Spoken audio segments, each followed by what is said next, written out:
Hoy Catherine Fulop rompe el silencio como nunca antes, y lo que revelará dejará a todos con la boca abierta. Por primera vez confesará lo que pasó realmente con Fernando Carrillo, el hombre que fue el amor de su vida, pero también el mismo que la engañó el mismísimo día de la boda. Una traición que la marcó para siempre, porque aunque ha pasado el tiempo, ella admite que nunca ha podido olvidarlo. ¿Cómo se vive con ese recuerdo? ¿Qué siente al recordar al hombre que la hizo tan feliz y a la vez tan infeliz? Prepárense, porque lo que Catherine va a contar no solo destapa un secreto, sino que abre una herida que aún sangra. Fernando y yo no éramos solo actores, éramos la pareja que todo el mundo soñaba ver en pantalla, la pareja de oro de las telenovelas. Con Abigail y Pasionaria parecía que lo nuestro era perfecto, que la ficción se había convertido en realidad. Cuando nos casamos en 1990, todos pensaban que el cuento de hadas estaba completo, pero la verdad es que las cámaras mentían. Detrás del glamour había traición, había humillación y heridas que hasta hoy siguen ahí, abiertas. Yo tenía poco más de 20 años cuando lo conocí en La Muchacha del Circo. Venía de los concursos de belleza, del Miss Venezuela, y estaba llena de sueños, era ingenua, tímida, pero con mucha ambición. Fernando ya era famoso, con esa sonrisa que encantaba a todas, y sí, esa química que se veía en pantalla, existía también fuera de ella. Nos buscábamos todo el tiempo, nos reíamos como si el mundo no existiera, y yo de verdad creí que él era el amor de mi vida. Pero el día de la boda, ese mismo día en que todos pensaban que estábamos cumpliendo la fantasía de millones, él me engañó. Y aunque cueste decirlo, nunca lo he podido olvidar. A veces me duele reconocerlo, porque en mi corazón yo sigo recordando lo que pudo haber sido, lo que siempre quise creer. Fernando marcó mi vida, para bien y para mal. Y eso es algo con lo que uno aprende a vivir, aunque nunca lo termine de superar. Cuando Venevisión nos volvió a juntar en Abigail, nadie podía imaginar lo que estaba por venir, ni siquiera yo. Lo que empezó como ficción se convirtió en una llama real imposible de esconder. Yo era esa joven heredera caprichosa, él el profesor que luchaba contra lo inevitable, pero fuera de cámaras ya no había guión, éramos nosotros, y la química lo desbordaba todo. El público lo presintió, lo vivió con nosotros, y de pronto estábamos en portadas, en entrevistas, en la boca de todos. Decían que éramos la pareja perfecta, que éramos los monarcas de las telenovelas, y hasta llegaron a llamar a nuestra boda, el verdadero cuento de hadas de Venezuela. Y sí, ese día llegó. Primero lo civil, luego la gran ceremonia religiosa, con cámaras, luces y flashes por todas partes. Yo vestida como princesa, él como el príncipe que todos querían creer, y por un instante, hasta yo lo creí. Mujeres lloraban viendo las fotos, los hombres lo envidiaban a él, la prensa nos coronaba como la pareja del año. Pero lo que nadie sabía era que todo ese brillo escondía la sombra más oscura. Ese mismo día, mientras el mundo me veía como la novia más feliz, yo estaba a punto de convertirme en la mujer más humillada.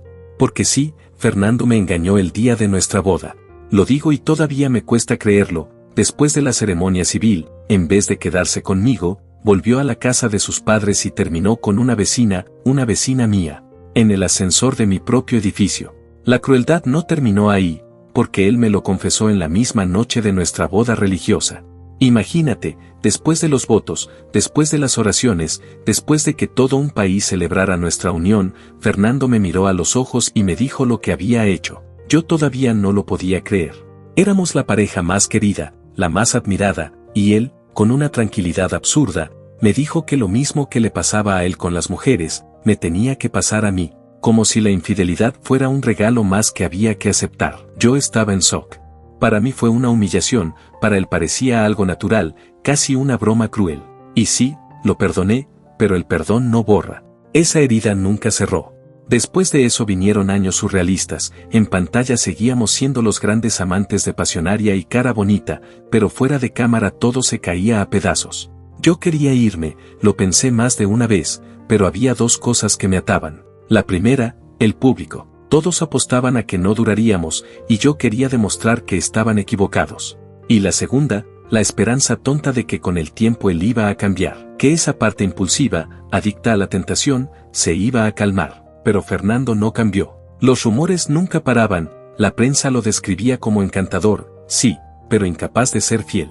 Y yo terminé convertida en esa mujer que perdona demasiado, intentando mantener la sonrisa en medio del circo. Yo fui esa esposa leal que todos admiraban, pero nadie imaginaba el silencio que estaba guardando. Mientras en las pantallas seguíamos sonriendo, detrás de todo lo que parecía perfecto, mi matrimonio se iba desmoronando pedazo a pedazo. Y llegó un punto en que ya no podía más. En 1994 tomé la decisión, pedí el divorcio. Eran 4 años de turbulencia, de heridas que nunca cerraban, y entendí que no podía permitir que la vida de Fernando definiera la mía para siempre. Lo más duro era ver cómo él hablaba de todo eso como si fuera una simple travesura juvenil. Mientras yo cargaba con la humillación, él iba a programas de televisión y sonreía contando aquella infidelidad del ascensor, como si se tratara de un chiste, algo de chicos. Para mí fue una traición imperdonable, para él era apenas una anécdota graciosa. Y lo peor, intentaba justificarlo diciendo que contarme la verdad en la noche de bodas era una prueba de amor. Que quería empezar, desde cero. Imagínate la crueldad de ese razonamiento. En 2013, cuando coincidimos en un proyecto que producía Osvaldo, Fernando volvió a lo mismo de siempre, publicar fotos nuestras del pasado. Subió una a Instagram y escribió, no, el amor de mi vida, pero un amor importante e instructivo. Yo lo vi y pensé, ¿por qué tiene que seguir recordando algo que ya quedó atrás? Hasta se reía diciendo que lo había bloqueado en redes, y aún así me etiquetaba como si nada. Para mí era incómodo, pero para él parecía un juego. En plena pandemia, en 2020, volvió a hacerlo, otra foto de nuestros tiempos de telenovela y un mensaje larguísimo donde decía que me respetaba, que me amaba, que en Tulum siempre era bienvenida con Osvaldo y mis hijas. Y claro, a la gente le resultaba raro, porque si yo no era el amor de su vida, ¿por qué seguía volviendo a mi nombre, a mi imagen, a nuestra historia? Yo lo sentía más como un reproche disfrazado de homenaje que como un verdadero tributo. La realidad es que yo elegí el silencio durante muchos años. No porque quisiera evadir, sino porque aprendí a protegerme. Después de todo lo que pasó, decidí que no iba a dejar que mi vida girara alrededor de Fernando.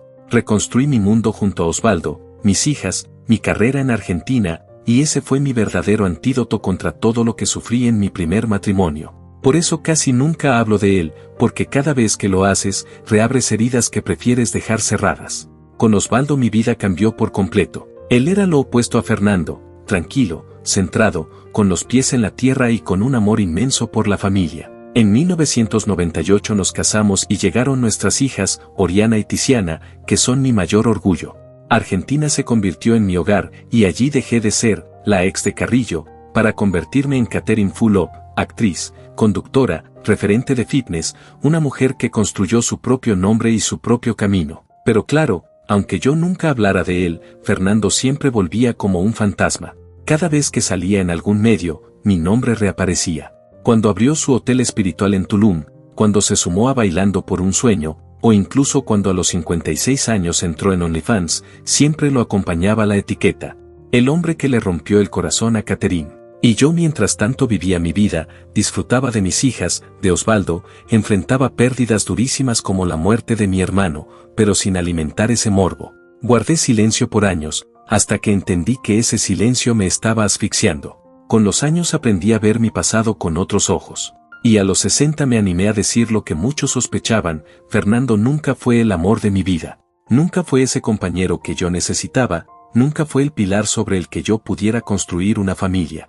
Con la distancia, me di cuenta de que quizá nunca fue realmente importante en mi historia. Hoy lo digo sin miedo, no lo conozco, fue alguien que pasó por mi vida, pero no dejó huella. Lo triste es que las heridas nunca sanaron del todo. Por más que pasaran décadas, de vez en cuando aparecía ese sabor amargo, como si los fantasmas de aquel matrimonio siguieran buscando atención. Y lo peor es que él volvía siempre al tema. En 2019, en una entrevista, Fernando llegó a decir que yo le debía gratitud, que gracias a él yo había salido de Venezuela, que él me había abierto las puertas de la televisión, que debería hablar maravillas de él. Imagínate, como si mi vida y mis logros dependieran de él después de tantos años. Yo no solo evité hablar de Fernando, también puse un muro entre nosotros. Lo bloqueé en redes sociales, jamás respondí a esas publicaciones donde me etiquetaba ni a las invitaciones públicas que hacía para que fuera a Tulum con mi esposo. Para mí, el silencio fue la única forma de proteger la vida que había construido después de tanto dolor. Pero cada vez que él subía una foto nuestra, diciendo que yo era un amor importante pero no el amor de su vida, me dolía. ¿Por qué entonces me preguntaba, si no fui el amor de tu vida? ¿Por qué sigues regresando a mi nombre una y otra vez? ¿Por qué no me dejas ir? Era un círculo vicioso. Él se aferraba al pasado como si necesitara validarse, mantener viva la leyenda de aquella pareja dorada de Abigail. Y yo, en cambio, cada vez tenía que alejarme más para proteger lo que tengo hoy. Era como si él viviera mirando atrás, y yo, aprendiendo a mirar solo hacia adelante. Y la verdad es que nuestras vidas tomaron caminos totalmente distintos. Yo encontré estabilidad, encontré un verdadero compañero. En 1998 me casé con Osvaldo Sabatini y con él construí lo que siempre soñé, una familia sólida, cálida, que resistió el paso del tiempo. Criamos a 2 hijas maravillosas, Oriana, que se convirtió en artista internacional y hoy está junto a Paulo Dybala, y Tiziana, más reservada pero parte esencial de nuestra unión. Lo que vivo con Osvaldo es lo que nunca tuve con Fernando: paz, amor verdadero y un hogar real. Ese es el contraste más grande de mi historia. Mientras él sigue buscando en el pasado, yo encontré mi futuro. En Argentina yo encontré mi lugar. No fui solo la actriz de telenovelas, también me convertí en conductora, en referente de fitness, en alguien que la gente sentía cercana. Sí, tuve mis polémicas, como esos rumores de distancia con Gabriela Sabatini, pero nada de eso dañó mi imagen. Al contrario, el público me vio como una mujer fuerte, resiliente, que atravesó escándalos y salió más firme que nunca. Eso me dio la paz de saber que ya no era la ex de Fernando Carrillo, era Catherine Fulop con nombre propio. Fernando, en cambio, eligió otro camino, uno lleno de saltos y sobresaltos. Pasó de ser el galán más querido de las telenovelas a probar suerte en Hollywood, pero ese gran papel nunca llegó. Su carrera se volvió errática, marcada por rumores de egos, de problemas detrás de cámaras. Hasta su apoyo político a Hugo Chávez lo convirtió en alguien polémico, dividiendo a la gente y reforzando su imagen de figura que siempre busca provocar. Después vino su reinvención, se volvió emprendedor espiritual, abrió un hotel en Tulum donde hablaba de sanación, chamanismo, medicina alternativa, amor y perdón.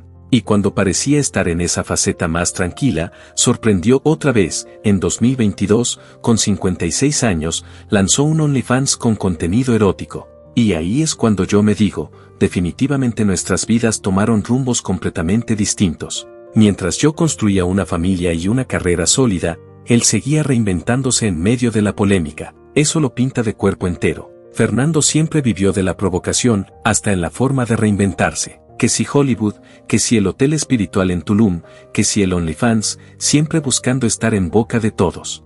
Pero lo que de verdad generó ruido fue en 2020, cuando a los 54 años anunció su compromiso con una mujer 30 años menor.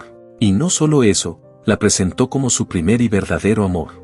Imagínate, después de todo lo que vivimos, después de que durante años no dejaba de nombrarme en entrevistas y redes, de repente decide borrar la historia y coronar un nuevo, gran amor. Para muchos sonó como una declaración romántica, pero yo lo sentí más como un dardo dirigido a mí, una forma de minimizar mi lugar en su vida.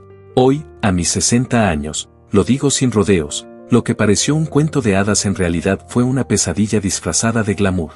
No fue un gran amor, fue una lección. Y aunque él intente reescribir el pasado a su manera, la verdad es que yo salí más fuerte. Yo construí una vida real, una familia sólida, un hogar estable. Y eso pesa mucho más que cualquier historia que él quiera inventar. Y así, entre verdades reveladas y recuerdos que todavía generan polémica, queda claro que la historia entre Catherine Fulop y Fernando Carrillo estuvo lejos de ser un cuento de hadas. Ahora te pregunto a ti, ¿crees que Fernando realmente intentó minimizar lo que vivieron o solo buscaba reinventarse con cada declaración? Déjame tu opinión en los comentarios, los estaré leyendo. Y no olvides suscribirte al canal, activar la campanita y dejar tu like para que sigamos trayendo más historias llenas de secretos, amores y controversias del mundo de las celebridades.